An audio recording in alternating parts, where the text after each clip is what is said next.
Alors en termes de parcours individuel et de références culturelles, il y a également un lien bien entendu avec les travaux que je mène aussi, la réflexion que j'ai développée ces dernières années. Euh, je ne suis pas un sociologue d'origine, je suis un mathématicien de formation. J'avais fait des études, j'étais bon en mathématiques, j'avais fait des études dans ma famille, on m'avait incité à faire des études d'ingénieur, c'est ce que j'ai fait. Et le fait est qu'en même temps que mes études d'ingénieur, j'ai travaillé comme animateur dans des maisons de la culture, en particulier en France, dans des quartiers défavorisés. Et donc c'est comme ça que j'ai travaillé beaucoup dans l'animation culturelle.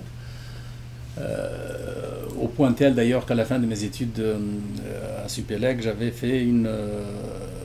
passé un concours de recrutement de directeur de maison de la culture, c'est ce que j'ai fait aussi. Et donc du coup j'ai travaillé en tant que directeur de maison de jeunes et de la culture en France. Et c'est dans ce contexte-là, dans le cadre de ce travail, que j'avais éprouvé le besoin de faire des études en sociologie. C'est comme ça que je suis allé en même temps à l'école des hautes études, pour faire une maîtrise en sociologie. Et donc à la fin de ce parcours, j'avais décidé de rentrer travailler en Algérie. On m'avait offert la direction d'une maison de la culture qui venait d'être fondée à Oran. Oran, c'est la deuxième ville d'Algérie. Et c'est comme ça que j'ai eu l'occasion de mettre donc de faire de tout mettre en place, hein, d'organiser la bibliothèque, de faire l'achat d'ouvrages, etc. Mais surtout d'organiser des activités culturelles. Et cette expérience a duré un an et demi. C'est très mal terminé parce que à cette époque c'était le parti unique en Algérie, c'était la montée de l'islamisme. Et j'avais rédigé un article dans la presse du pays concernant la politique culturelle, notamment à mettre en place, et en particulier toute la politique du livre. J'avais proposé un projet qui a eu le soutien d'un certain nombre d'acteurs locaux pour une décentralisation du livre, notamment pour irriguer l'arrière-pays, les campagnes, les communes, etc., qui ne disposaient pas de bibliothèque. La plupart des écoles n'avaient aucune bibliothèque, beaucoup d'enfants n'avaient jamais vu de livre. Et donc je proposais, dans le cadre de ce projet-là, d'utiliser tout le fonds de la nouvelle bibliothèque, qui était doté de gros moyens, parce qu'on voulait en faire une vitrine, une sorte de grande bibliothèque nationale. D'ailleurs, ça s'appelait la très grande bibliothèque régionale, c'était son acronyme. Et or, le projet que je proposais moi était un projet beaucoup plus qui n'avait rien de particulièrement, qui ne relevait pas de la vitrine, mais qui relevait d'un travail de fond concernant non seulement l'alphabétisation, mais surtout la politique d'accès aux livres. Et bref, je vous épargne la suite. Le fait est que ce projet est tombé à l'eau et j'ai dû quitter le pays. Bref, c'est ce qui m'a ramené à quitter le pays, à demander l'asile dans ce pays, aux États-Unis et au Canada, que j'ai obtenu. Et c'est comme ça qu'en arrivant ici, la seule voie d'intégration possible pour moi en termes professionnels, ça a été d'utiliser pour la première fois mon diplôme d'ingénieur en électricité et en télécommunication. Donc c'est comme ça que j'ai intégré ce milieu du travail de la haute technologie. Mais du même coup aussi en travaillant dans cette entreprise qui est devenue ensuite mon étude de cas, j'ai entamé des études de doctorat en sociologie à l'Université de Montréal. Et c'est comme ça donc que très rapidement j'ai laissé tomber mon poste d'ingénieur pour occuper un poste de conseiller en quelque sorte en termes d'organisation du travail à l'entreprise. Alors c'était ça un petit peu c'est ce qui m'a permis d'avoir accès à l'ensemble de l'entreprise, à tous ses organes de pouvoir, et à participer aussi aux décisions, notamment aux rencontres des conseils d'administration d'entreprise, etc. Donc ça a été vraiment cette étude-là a été vraiment une étude très très pointue, avec un accès direct dans une entreprise où la politique de la confidentialité est poussée au paroxysme. Et donc ça a été c'est ce qui m'a permis de réunir un corpus de données empiriques assez fertile en termes de résultats de recherche. Alors voilà un peu mon parcours en termes d'évolution professionnelle, si vous voulez. Mais alors ce parcours-là, en fait, a beaucoup influencé mes choix en termes d'analyse sociologique, dans la mesure où cette formation des sciences dures, comme on dit, a été particulièrement importante pour moi en termes de rigueur dans l'analyse sociologique. C'est-à-dire que lorsqu'on débarque, si vous permettez l'expression, dans le monde des sciences sociales, on a cette impression, vraie ou fausse, hein, de l'approximation dans l'analyse, hein, dans des thèses qui sont expédiées en deux temps trois mouvements, avec une argumentation qui n'est pas toujours, qui pose parfois des problèmes de rigueur. Or, en mathématiques, en physique, on n'a pas cette habitude-là, parce que le raisonnement ne peut pas avancer sans rigueur. Et donc il y a eu, pour moi, ça a été ce fond, si vous voulez, scientifique, mathématique, a toujours été très très prégnant dans ma façon de réfléchir, dans les travaux que je menais, et dans le souci d'une certaine rigueur. Cela dit, je ne dis pas que cette formation en sciences dures est indispensable, bien entendu. La rigueur n'est pas l'apanage des mathématiciens, mais bon, de l'ensemble des scientifiques, en sciences sociales comme dans d'autres domaines. Je dis simplement que pour ce qui me concerne, ce souci-là est permanent. Alors, donc il y a ce premier repère un peu sur le plan scientifique, si vous voulez, qui m'a beaucoup influencé, qui m'influence toujours, et qui fait d'ailleurs, qui se traduit par exemple dans l'analyse que je fais, dans les évaluations que je fais d'un certain nombre de recherches en termes d'articles ou d'autres. Mais il y a également une deuxième source qui imprègne beaucoup aussi ma démarche, c'est évidemment mes origines culturelles. Alors, moi je suis né pendant la guerre d'Algérie, hein. Je suis né dans une région très, très dure, dans une période très dure, où on voyait fréquemment des gens mourir devant soi, devant nos yeux d'enfants. On avait un contact régulier avec cette situation difficile. Et donc, à partir de cette période-là, j'ai été très tôt, dès la fin de la guerre d'Algérie, j'ai été interne dans un lycée, et donc j'ai très tôt appris l'organisation collective. Et très tôt j'ai été mis dans des espaces où l'individu avait moins d'importance que le groupe. Et c'est comme ça d'ailleurs que très vite j'ai été intégré au mouvement, enfin j'ai été un élément très actif, comme on disait à l'époque, du mouvement lycéen d'abord et du mouvement étudiant ensuite. D'où ensuite une longue expérience dans le cadre du mouvement étudiant dont j'ai été l'un des dirigeants d'Algérie d'abord, au sein de l'UNEA, l'Union nationale des étudiants algériens, qui avait été ensuite été dissoute avec plusieurs dirigeants mis en prison. Et donc cette action collective se faisait, en tout cas dans le cadre de mon cheminement, se faisait aussi en parallèle avec un cheminement idéologique aussi, hein. J'étais très très influencé aussi, bien entendu, comme beaucoup de monde à l'époque, par la doctrine marxiste. Donc j'étais aussi dirigeant des jeunesses communistes à l'époque.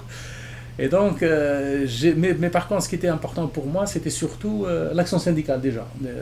C'était surtout l'action syndicale, dans la mesure où je faisais partie de ceux qui privilégiaient des alliances entre les mouvements étudiants et les organisations syndicales, dans le contexte des revendications de l'époque, et des revendications qui rentraient toujours dans le cadre de ce projet de société, évidemment, dominé par l'idéal socialiste de l'époque.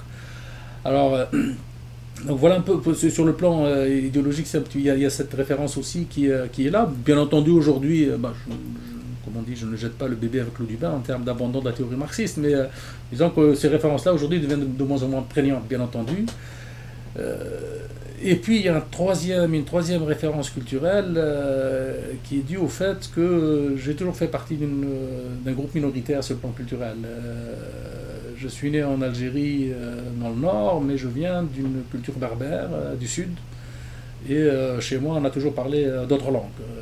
Donc cette question des identités, pour moi, a été dès mon enfance très très importante, parce que dans ma famille, on parlait l'arabe avec un accent différent, dans mon milieu immédiat. Et donc ça a été une des préoccupations que j'ai eues très tôt sur la question de l'identité, du rapport aux autres, de ce sentiment d'altérité et qui, je pense, a joué un très grand rôle dans l'intérêt que je porte à cette question euh, de, de l'identité. C'est ce que j'ai retrouvé par la suite lorsque j'ai travaillé en France dans le cadre justement d'animation culturelle, où je me suis beaucoup intéressé au mécanisme d'intégration de l'immigration, comme on dit en France, à travers la participation, la mise en place de plusieurs projets, etc. Alors, il y a un quatrième élément aussi, c'est la diversité des références, des sources culturelles et des sources scientifiques que j'utilise aussi. Le fait de maîtriser l'arabe, de maîtriser aussi l'espagnol, parce que bon, l'espagnol c'était ma seconde langue, et le français bien entendu, fait en sorte que mes corpus en termes de sociologie, mes corpus de référence ne sont pas exclusivement occidentaux. Comme je vous en ferai état tout à l'heure, par exemple, il y a un certain nombre de références scientifiques, sociologiques, qui nous proviennent de la civilisation arabo-musulmane, appelons-la comme ça aujourd'hui, et qui font partie de plusieurs jalons fondateurs de la pensée sociologique telle qu'on la connaît aujourd'hui. Alors, je pourrais peut-être revenir tout à l'heure à certaines de ces références de façon plus claire. Mais c'est ce qui fait aussi, par exemple, dans les recherches que je mène sur le syndicalisme international, là, pour revenir à ce que je disais tout à l'heure, j'ai accès, je mobilise beaucoup de références bibliographiques, notamment qui proviennent du monde arabe, ou qui proviennent aussi, même sur le plan théorique aussi, de ces références-là. Donc, vous voulez, tout cela introduit dans ma réflexion non seulement des références culturelles différentes, mais aussi, je dirais, des épistémologies différentes, des épistémologies distinctes. On ne pense pas de la même façon, on ne raisonne pas de la même façon, on ne catégorise pas de la même façon les objets d'étude. Et donc, évidemment, tout cela aussi probablement contribue à façonner aussi ma façon d'observer le travail, d'observer l'action collective et d'observer les transformations de l'identité. En fait, en filigrane derrière ce parcours et ce qui pourrait peut-être constituer une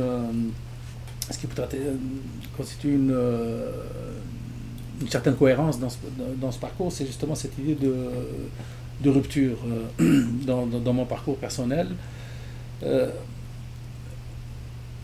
y a une première rupture qui est à la fin de la guerre, qui est celle de l'indépendance, et qui porte sur une société qui, contrairement à ce que l'on croit, n'est pas homogène, qui est très, très, très hétérogène au contraire, mais dans laquelle le vivre ensemble est très ancien et plusieurs fois millénaire. Cette société a toujours été traversée par des allées et venues de plusieurs civilisations étrangères, que ce soit à partir des Phéniciens, des Romains, des Vandales, des Byzantins, des Arabes, des Turcs, des Français, des Espagnols, etc. Donc culturellement parlant, c'est une société qui est assez hétérogène, mais qui en même temps aussi a su construire un vivre ensemble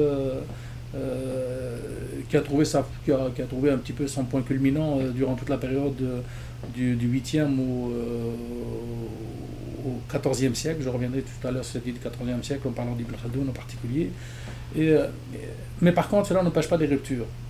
Parce que, pour revenir à cette question de l'indépendance, dès l'indépendance en Algérie, il y a déjà l'idée d'identité nationale qui refait surface. Une identité nationale qui s'exprimait, qui se cristallisait surtout par son opposition au colonialisme français, c'est-à-dire surtout par son opposition à l'identité occidentale, à large, comme ça. Et l'effet pervers de cette rupture, c'est que cette identité nationale était non seulement construite sur la base de cette opposition, mais elle était surtout construite sur la base d'une homogénéisation des identités mineures locales. Et donc, du coup, du caractère fondateur de cette société, multiculturelle, comme on dirait aujourd'hui, avec toutes ces composantes berbères de différentes origines, avec des trajectoires identitaires et historiques complètement différentes. et qui s'est traduite donc pendant une quinzaine d'années en Algérie par ce qu'on a appelé l'arabisation, par une sorte de moyen-orientisation de la culture du pays. Et moi, c'est dans ce contexte-là, dans ce contexte-là, on a une jeunesse qui a été formée à l'aune de la République française, comme on dit en Algérie, toute ma génération, celles qui m'ont précédé, et qui faisait face donc sur le plan identitaire à cette rupture, à cette très grande rupture qui se traduisait aussi d'ailleurs sur d'autres plans, sur le plan politique, sur le plan culturel, etc. Et donc du coup, les références que l'on est amené à mettre en œuvre, à mobiliser dans notre formation, dans notre démarche, en tout cas pour ce qui me concerne, c'est à la fois des références culturelles arabes, berbères, mais également aussi françaises et occidentales de façon plus générale. Or, il y a à l'intérieur même de le recours à ces références, lui aussi fait l'objet d'une rupture, dans la mesure où les références culturelles identitaires, bibliographiques ou autres, algériennes et arabes, sont complètement antinomiques des références occidentales, dans la mesure où la modernité telle qu'elle est perçue dans le monde occidental est fondée sur l'individu. C'est l'émergence de l'individu à partir des Lumières qui caractérise, je fais ça en grand trait bien entendu, qui caractérise la modernité occidentale. Or, l'individu n'est pas encore en formation dans la culture arabe ni dans la culture orientale. La modernité de ce qu'on appelait la Nahda, la Renaissance arabe, n'a pas suivi la même trajectoire philosophique centrée sur l'émergence de l'individu. Bien au contraire, ce qui est devenu beaucoup plus prégnant dans cette renaissance, entre guillemets, la Nahda, c'est surtout l'identité collective. Donc là, on a une seconde rupture pour tous les gens de ma génération et qui évidemment prennent toutes nos démarches. Et donc cette rupture, concrètement parlant, dans la vie quotidienne, se traduit par les lectures que l'on fait, par les ouvrages que l'on lit, par les musiques que l'on écoute, par les contes que l'on entend, etc. Et donc du coup, moi j'ai un petit peu comme, si vous voulez, cette rupture, je l'ai vécue, je l'avais toujours d'ailleurs au plus profond de moi, puisque en termes de musique par exemple, moi j'ai baigné effectivement dans la culture populaire, mais surtout aussi à partir d'un certain âge, je me suis beaucoup intéressé et j'ai beaucoup aimé, j'aime toujours la musique traditionnelle andalouse, je ne dirais pas la musique classique andalouse entre guillemets, c'est autre chose, la musique traditionnelle andalouse, qui elle est un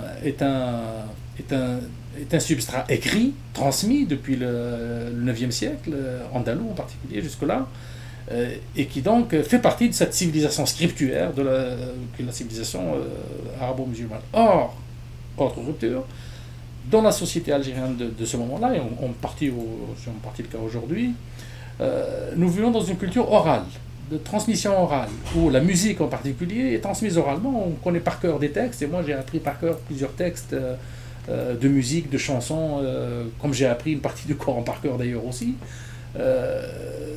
Et surtout, j'apprenais par cœur de la poésie orale. Je pourrais vous en réciter quelques-unes tout à l'heure si vous voulez, mais on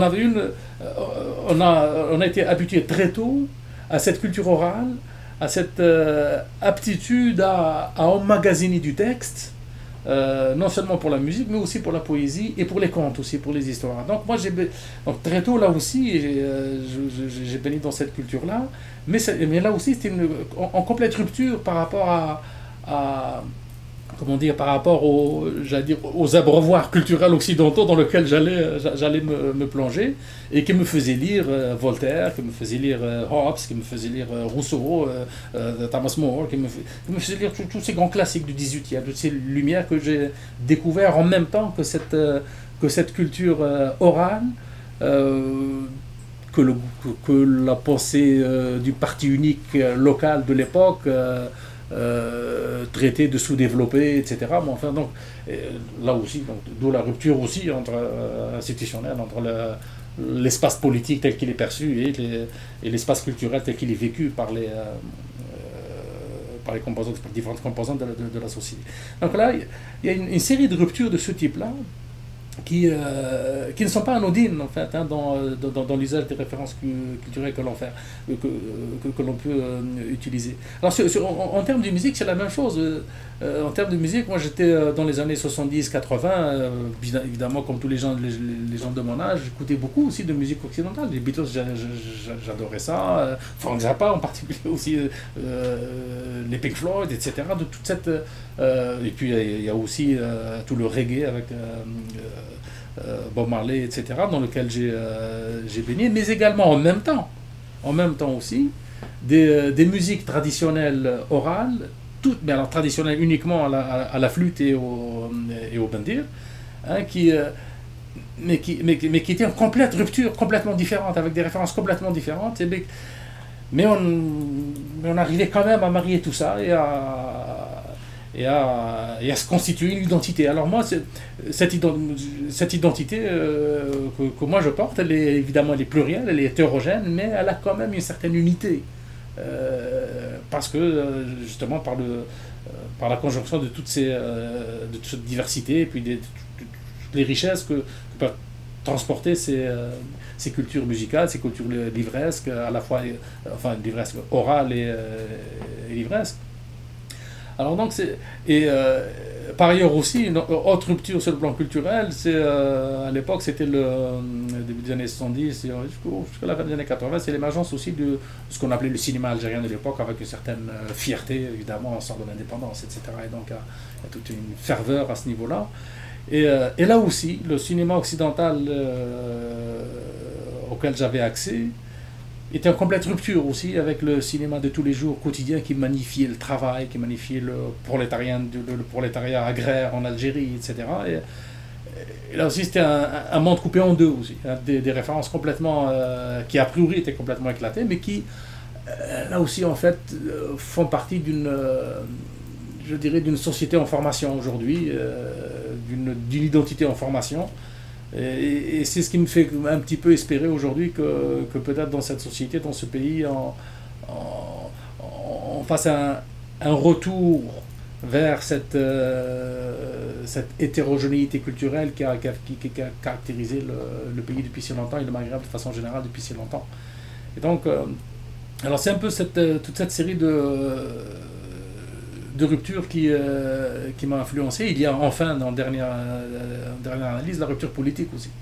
C'est-à-dire que là, on passe d'une société dans laquelle, après l'indépendance, l'idée maîtresse était la liberté, d'abord face au colonialisme, mais surtout aussi l'émancipation, notamment l'émancipation des femmes, par exemple, en Algérie. Hein, les femmes ont été très tôt ont très tôt contribué aux différentes luttes qui ont été menées dans le cadre de la guerre de libération. Mais surtout, ce qui était important, c'est cette période d'après-indépendance qui a permis véritablement une alphabétisation massive des femmes et des filles, et qui a donné lieu à une génération de femmes en particulier très prometteuse d'ailleurs. Aujourd'hui, nous avons beaucoup de chercheurs, beaucoup d'auteurs, beaucoup d'écrivains, etc., algériennes qui ont fait partie de cette génération. Et là aussi, autre rupture avec la chape de plomb qui caractérisait la société algérienne traditionnelle, dans laquelle la place de la femme était évidemment réduite à sa plus simple expression dans l'espace public, pas dans l'espace privé bien entendu, mais qui était en complète rupture avec cette donne nouvelle. Et là enfin, avec le début des années 90, notamment en décembre 90, la rupture cette fameuse rupture du processus électoral en Algérie, où on assiste à une sorte de véritable révolution imprévue, où on avait depuis une trentaine d'années un régime qui favorisait l'éclatement politique en favorisant, pour réduire son aile gauche, toute sa composante socialiste, etc., a fait émerger, a suscité quasiment de lui-même, je dirais, il a fait émerger cette mouvance islamiste à travers la réalisation, à travers l'intégration de la religion à l'école, etc. Et tout cela a donné lieu, dès le début des années 90, à cet islamisme politique dont on a connu tous les dégâts et tous les résultats néfastes pendant cette fameuse décennie noire des années 90. Et moi, c'est à cette période-là, d'ailleurs, que j'ai dû quitter. Et donc là aussi, c'est cette dernière rupture aujourd'hui qui qui s'est abattue sur cette société, qui est une rupture idéologique et politique, mais qui est très profonde aussi, parce qu'elle a remis en question, en moins de 30 ans, une tendance lourde qui semblait, et que moi j'avais vécu, qui était cette ouverture vers l'extérieur, vers plus de démocratie, mais surtout vers l'émergence d'une société civile que tout le monde appelle de ses voeux dans ce pays, mais qui pose problème encore aujourd'hui. Alors pour résumer, je sais que c'est très hétérogène ce que je dis, mais s'il y a un maître mot là-dedans, c'est celui de rupture, qui caractérise tout ce parcours à la fois culturel, individuel, scientifique, sociologique, culturel, qui a caractérisé, pour donner une idée un petit peu plus tangible de cette notion de rupture dont je parlais tout à l'heure. C'est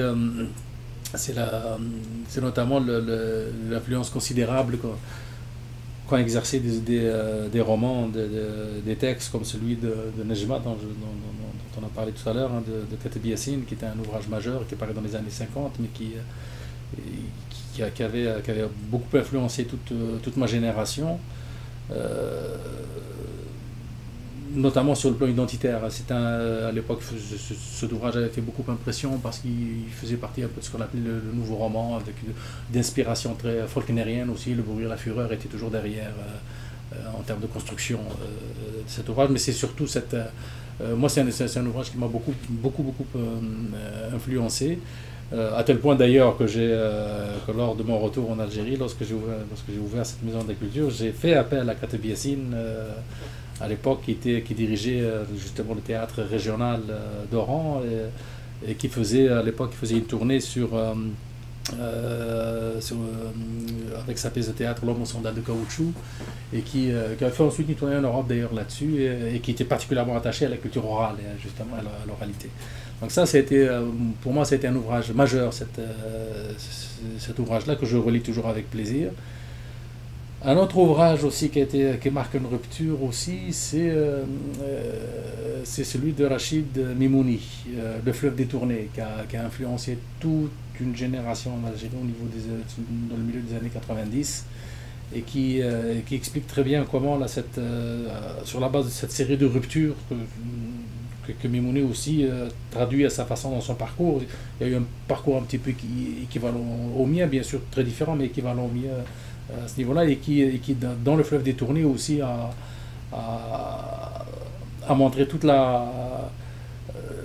toute cette véritable révolution humaine qui a suivi l'indépendance, et qui a caractérisé cette recherche identitaire là que tous les gens de ma génération vivent aujourd'hui et continuent de vivre. Bon, bien sûr, il y a un certain nombre d'autres ouvrages, mais enfin, ces deux ouvrages-là me paraissent, en tout cas pour ce qui me concerne, sont particulièrement prégnants. Et il y a peut-être un lien intéressant que l'on peut faire effectivement entre ces références, et peut-être aussi la façon de faire de la sociologie, je dirais. Évidemment, cette référence à Katib Yassine et à Mimouni, pour ce qui concerne Nejma et le fleuve détourné, n'est pas unique, puisque je baignais également aussi dans toute la littérature classique, du romantisme européen et russe en particulier. Moi, j'ai beaucoup aimé Dostoïevski, au point où j'ai quasiment lu toutes ses œuvres. C'est une littérature qui m'a énormément influencé aussi. Mais si je reviens à cette référence de Nejma, c'est précisément dans la façon de rendre compte d'une expérience humaine. Moi, c'est par Nejma, par Katib Yassine, que j'ai découvert le nouveau roman, un peu tardivement, mais que j'ai découvert le nouveau roman. C'est comme ça que je me suis intéressé ensuite, justement, à la version américaine du nouveau roman, en lisant Faulkner en particulier, etc. Et donc, ce que je trouve particulièrement intéressant dans ce type de construction, parce que c'est quand même une construction littéraire, mais c'est aussi une construction de texte, c'est je vais utiliser mes références sociologiques, c'est le caractère inductif et itératif de cette construction. C'est-à-dire qu'on n'a pas là une construction linéaire, avec une histoire linéaire traditionnelle qui se déroule avec la contrainte traditionnelle d'unité de temps, d'espace, enfin d'unité de temps et d'espace. Au contraire, là, on a un éclatement de ces unités, avec une chronologie complètement refondue, avec des événements qui se passent avant, qui sont traités par la suite, avec une partie descriptive, mais une partie phénoménologique, avec une partie analytique, une partie tout à fait sensitive et humaine. Alors c'est évidemment, c'est ce qu'on retrouve un petit peu lorsqu'on fait de la sociologie compréhensive ou des recherches, notamment dans le cas des recherches qualitatives. Alors, c'est comme ça, par exemple, moi, dans un certain nombre de recherches que je fais, notamment sur le monde du travail, pour rendre compte, notamment des transformations identitaires, on peut avoir besoin parfois de construire des trajectoires individuelles pour montrer comment cette identité se construit, mais pour la rendre perceptible, pour la rendre accessible dans son entité, dans sa globalité.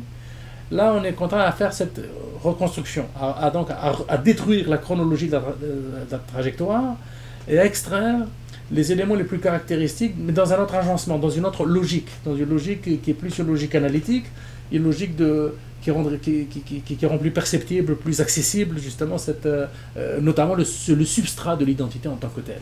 Alors et c'est précisément probablement ça là, qui